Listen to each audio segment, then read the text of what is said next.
Vincent rose gracefully to his feet and obeyed, moving with an unhurried stride into the adjoining bedroom. The bed in this suite was large and canopied, with a heavy white curtain held back at the corners and tall, elaborately carved wooden bedposts that were polished to a deep cherry shine. The fire here was lit too, the warmth of it bringing a wave of gooseflesh to his skin as he moved into position at the foot of the bed, his back to the room. He stood where Arboron had left him and waited, his thoughts buzzing at the back of his head. He felt a bit off center this evening, his focus strained. It made him jump slightly when he felt Arboron's fingers close around his forearm, massaging lightly at the skin above the cuffs. "You're distracted tonight." There was no censure in the words, just honest observation, but they made Vincent flinch regardless.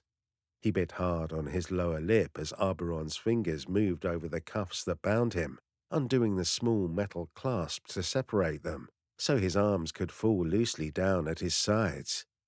Neither of them spoke while Arboron lifted Vincent's left wrist to the tall canopy post beside him and attached the cuff to the thick metal D-ring embedded there. He slid his hand heavily down Vincent's arm to his shoulder, petting him languidly, before moving to do the same with the other hand on his other side. Vincent let his breath fall out of him in a long sigh, allowing the familiarity of the motions to roll through him. This was something they'd done before on several occasions, oftentimes in this very room. Arboron liked to start their evenings together with a certain amount of ritual, especially when they hadn't seen each other for a long time. Bound spread-eagled now, facing the bed, Vincent felt more naked than just the loss of his clothing could justify. The room swam in front of him unexpectedly, making him momentarily dizzy. He curled his hands around the bedposts, concentrating on forcing his tightly clenched muscles to relax. This was going to be a lot harder on him if he was tense when it happened. Arboron gathered up the heavy fall of Vincent's hair in both hands, laying it carefully forward over his shoulder, where it wouldn't obstruct access to his back. The feel of the ends tickling against his nipple made Vincent shiver. "Are you ready?" Arboron's voice was soft.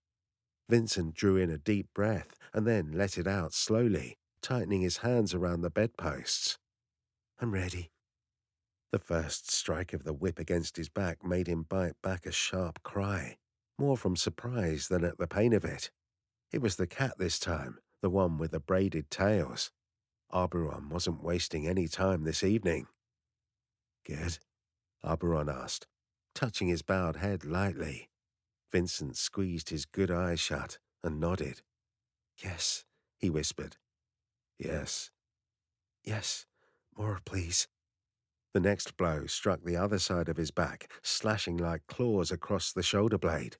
He could feel a slow trickle of blood make its way down the side of his ribs. "Again, please," he said, without opening his eye. His breathing was ragged. "Another."